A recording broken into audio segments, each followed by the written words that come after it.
Saudara yang terkasih, Shalom. Tidak terasa hari ini hari ke-26 kita sudah masuk dalam masa Prapaskah. Saat ini kita akan merenungkan firman Tuhan dengan tema Kristus menderita dan mati untuk mengakhiri keimaman Perjanjian Lama dan menjadi imam besar yang kekal. Firman Tuhan yang akan kita renungkan terambil di Ibrani pasal yang ke-7 ayat ke-23 sampai dengan 27. Demikian firman Tuhan. Dan dalam jumlah yang besar mereka telah menjadi imam. Karena mereka, yaitu imam, dicegah oleh maut untuk tetap menjabat imam. Tetapi karena ia, yaitu Kristus, tetap selama-lamanya, imamatnya tidak dapat beralih kepada orang lain. Karena itu ia sanggup juga menyelamatkan dengan sempurna semua orang yang oleh dia datang kepada Allah. Sebab ia hidup senantiasa untuk menjadi pengantara mereka. Sebab imam besar yang demikianlah yang kita perlukan, yaitu yang saleh tanpa salah, tanpa noda, yang terpisah dari orang-orang berdosa dan lebih tinggi daripada tingkat-tingkat sorga, yang tidak seperti imam-imam besar lain yang setiap hari harus mempersembahkan korban untuk dosanya sendiri, dan sesudah itu barulah untuk dosa umatnya. Sebab hal itu telah dilakukannya satu kali untuk selama-lamanya, ketika ia mempersembahkan dirinya sendiri sebagai korban.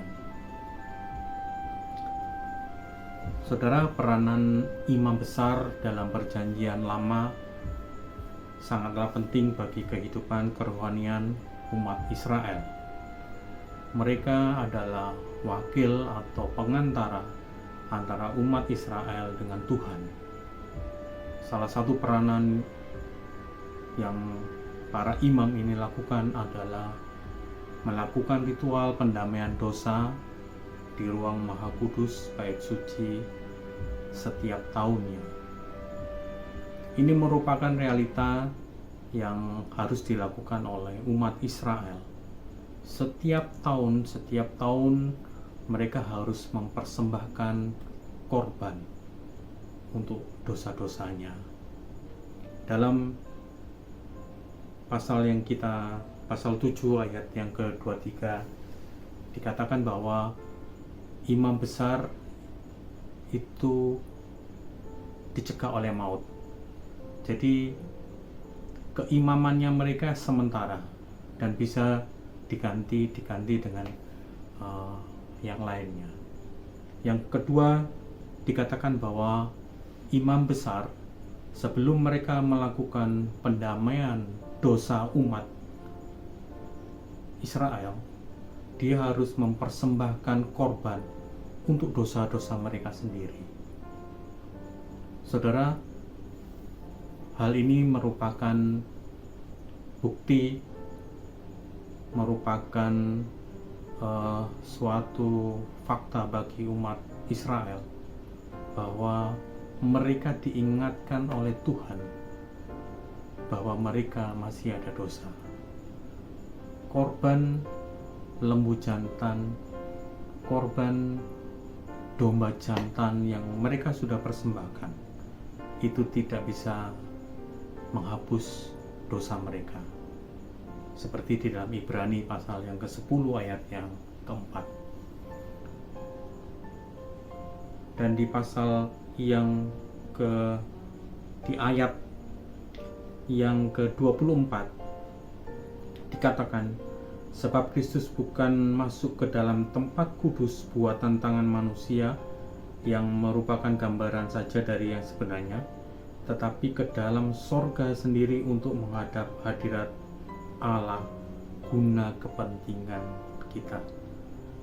Bagi kita umat percaya pada masa zaman akhir ini, sungguh sangat bersyukur oleh karena Kristus sendiri yang mengambil bagian sebagai pengantara untuk melakukan pendamaian dosa. Tetapi tidak hanya itu, Kristus sendiri yang menghapus dosa.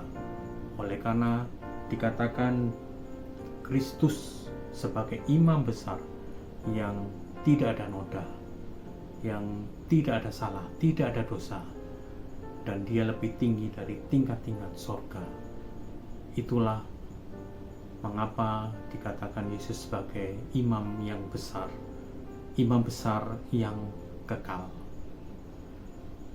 Dia mengorbankan dirinya sebagai korban terakhir. Sesudah dia mempersembahkan dirinya, tidak perlu ada lagi korban lainnya. Tidak perlu lagi dilakukan berulang-ulang setiap tahun. Satu kali Kristus mempersembahkan dirinya untuk selama-lamanya. Ibrani 7 ayat yang ke-27. Demikian firman Tuhan yang kita bisa renungkan, kiranya boleh memberkati kita semua. Amin.